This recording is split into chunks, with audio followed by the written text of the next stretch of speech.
Hey there. If you're new to my channel, my name is Kellyanna, and today I'll be talking to you about my journey as an LPN and my current journey in LPN to RN school.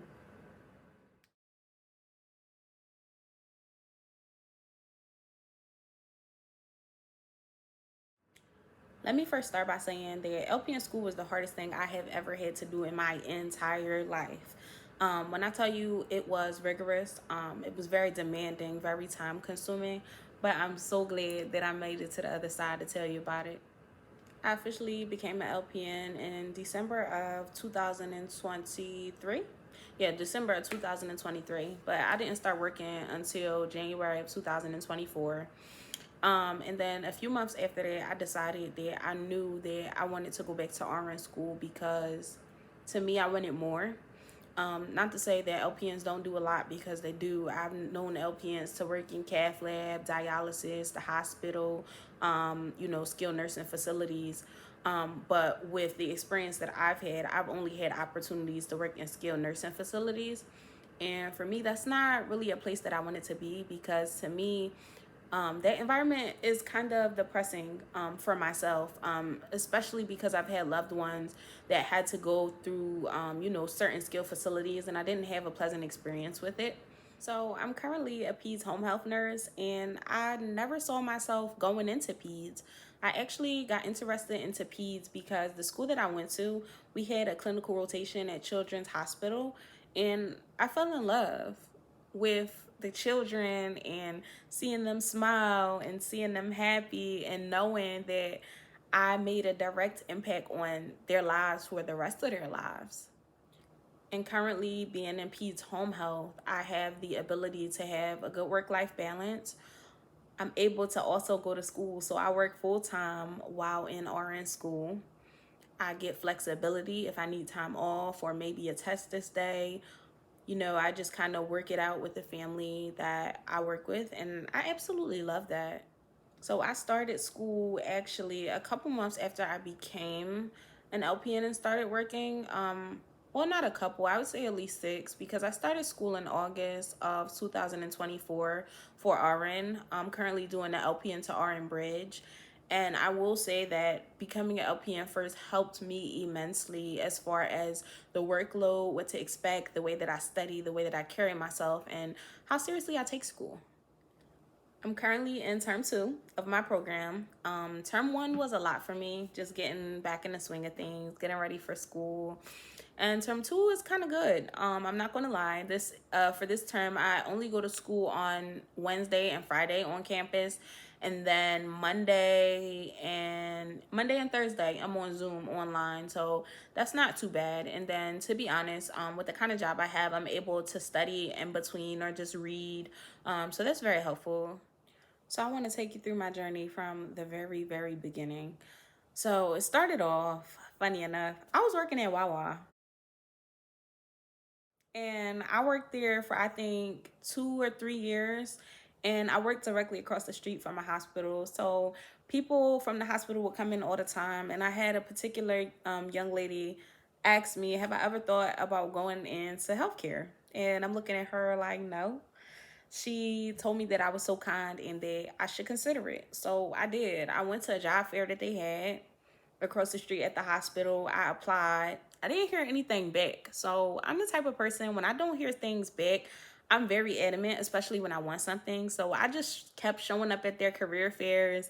And the lady that saw me, she's like, I saw you before, or I saw you a couple times. And I'm like, you definitely did. So it turns out that my recruiter was on vacation. So I never even would have heard anything back until she got back. But luckily, I was persistent and I got the job at the hospital, being a PCT, which is a patient care technician. And that's where I started my hospital journey, not knowing that I wanted to become a nurse yet. So 5 years later, after the blood draws, after the several sets of vital signs all the time, after the crazy shifts, the long hours, working through COVID, just figuring it out. Honestly, just going and just figuring things out as I go. I knew I had a great job. I knew that I was learning and I love to learn. So that was enough for me at the time until a nurse asked me, have you ever thought of becoming a nurse? You would be great at it. And in my mind, I am what, I think 21, 22 at the time. So in my mind, I didn't want to be that responsible, like to have someone else's life in my hands. And that just causes panic in my mind. And then she explained to me that I kind of already do have people's lives in my hand. At the time, I worked on a med surg floor. So I feel like I haven't seen it all, but I feel like I've seen a lot. So I've seen a lot of drains, a lot of people after surgery, helping them ambulate, helping them get back to their normal selves so they can discharge and go home. So I felt as though I was a little prepared. So I started doing research, looking up schools, looking at what would be the best option. So I started at a local community college in my area. And I'm going to be honest, when I started those classes, I was too scattered. I didn't have balance. I didn't have any grounding. I was trying to do everything at once. So I'm trying to still work full time, still go to school full time, still hang out with my friends and party. And it wasn't given. And I thank God that my journey did not start there, like as far as getting into the program or anything, because I honestly wasn't ready. Life really has a funny way of letting you know that you're not ready for something. I was trying to get into the RN program at the community college, and I had taken A&P too many times. I took A&P like 5 times, and it wasn't because, oh, you're not smart enough, or oh, you don't get it. I wasn't serious about it, and I thought that I could just keep retaking it and keep retaking it up until the college told me that I wouldn't be able to go to school there because I had taken too many classes. All that I didn't even know would be a reality. I thought I could just keep taking them as much as I want. And that wasn't the case for me. They asked me, to stop taking classes there. So I did. So one night I'm up late, I'm researching, and I come across the LPN program.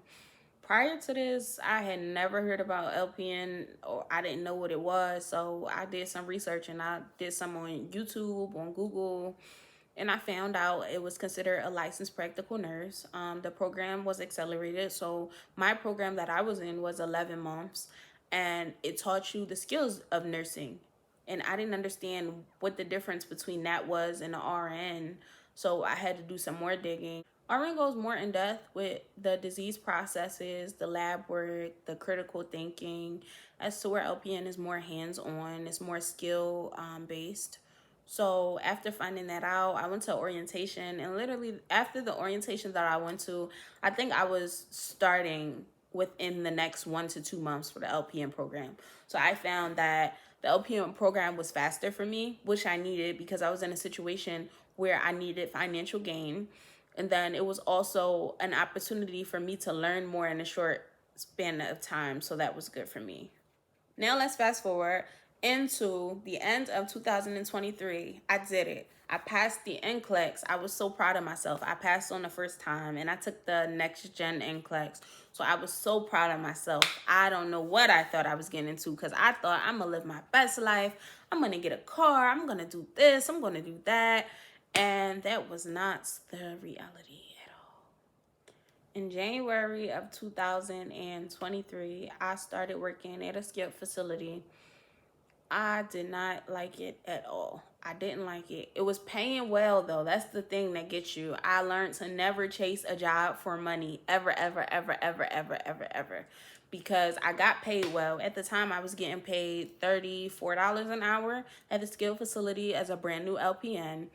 And my job was pretty much to administer medication, do wounds, some Foley insertion, some G tubes. Okay, cool. But the issue that I had was I had 30 patients. So to me, this is not normal because I'm coming from a hospital setting where the nurses only have 7 to 8 patients. And yes, I was a tech, but me observing that in my mind, that was my standard. But that's not how it is at all in skilled facilities. So I didn't like it and I left. I'm very much the type of person that I'm not going to stay somewhere. Not only do I not like it, but how can I grow? How can I grow under such stress? It's not possible. So I left. Then I started doing home health, and I actually had a rough time with that as well. So I was doing peds home health, and I had gotten, I should say, just some cases that were not good fits for me. And I'm the type of person, I'll give something a chance more than one time, but it was more than one time. It was, I think, 2 or 3 cases that I had, and I was just like, nah, I'm not doing this. I'm over it. So then I looked into another skill facility, and this was a trach and vent skill facility. So I was kind of excited because I love learning new stuff. To be able to better help people, to better understand, to better explain to people. So I was willing to give it a try, and I did. And I think I stayed there a total of 3 months or so. And then it started getting ridiculous. When I first started, everything was cool. The amount of patience I had was good. It was a good flow. Everybody worked together. And then a month after me working there, it turned back into the situation I had the first time. I didn't have 30 patients. I think I had 18 patients was the most I had there, which to me is still a lot, because how can you give the best care and you have 18 patients? It doesn't make sense to me. So I packed my little bag, and I left.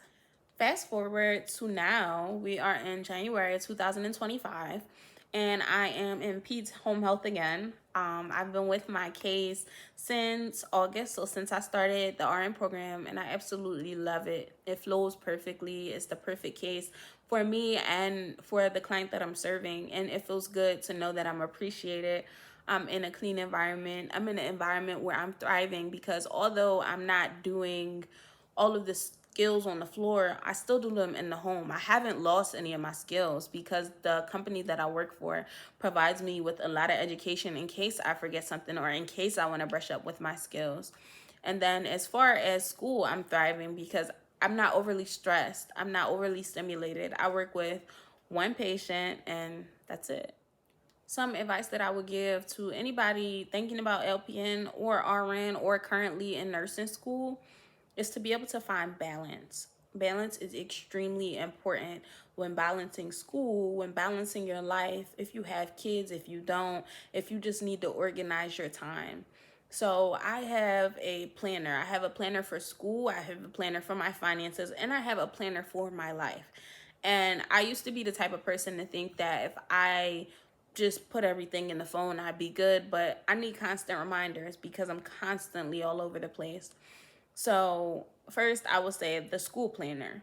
The school planner is so you can go through everything, all the syllabi, write down all the dates that the homework is due, all the dates that tests are coming up. So in your mind, you know, hey, do I have wiggle room for this, or do I kind of need to get on it, or when I need to study? That's the first thing. Second thing is my life calendar. So I currently don't have any kids. It's just me, my boyfriend, and my cat. And I just balance my life. I know that nursing school is very sacrificial. So I just want to make sure that I get my time in for myself to make sure I'm okay. And as well as time to spend with them and my family if I can, because nursing school is very demanding. So I just try to make sure that I fit in enough time for myself first and foremost. That's the most important thing to me, because I'm at school for 8 hours a day and I'm at work for 12 hours a day, 4 or 5 days a week. So it doesn't give me a lot of wiggle room. So I need to know where I can wiggle and where I can't. And then thirdly is my financial planner, simply because I am blessed in the sense that I can work a full-time schedule while still in school, because that is necessary for me to be able to maintain the current lifestyle I have, which is not a glamorous lifestyle, just a regular lifestyle that consists of the gym, grocery shopping, making sure the house is clean, cooking, and washing clothes, all of that type of stuff. So I think that has helped me out tremendously. And also saving, because saving is just as important as spending, in my opinion. So I make sure that I have a book where I keep track of, the money that I save and the money that I set aside, because I also am paying for school out of pocket as well. Make sure you understand where you are currently and where you want to go, and make sure that it's realistic. Don't rush yourself, but pace yourself. And everybody's journey looks different. Everybody's time is different. Do not rush yourself to get through nursing school. Do not rush yourself and say, I'm going to take 5 classes when I really know I should be taking 3, because it's a process and it's a journey, and you will be so proud of yourself to get on the other side of it. And if you like me, I don't do too well with having to retake classes, not now. So I really pace myself. If I feel like my life is in a space where I can't currently take all the full-time classes, I will drop. But I will try it first before I just say, oh, I'm gonna take the little bit. Like, I'm up for a challenge in life, but I just don't overdo it. So making sure that you have that balance and that understanding of where you are is extremely important.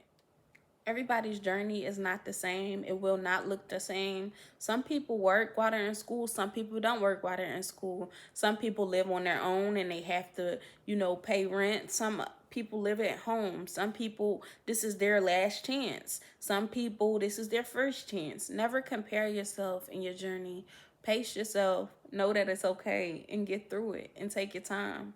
And I know some of us, I don't have time. I need to get through this as fast as I can, but as a person that has rushed it several times, I'm here to tell you that pace yourself and you'll get there. Don't rush it, because one thing that's so annoying is having to, start over. So don't do it.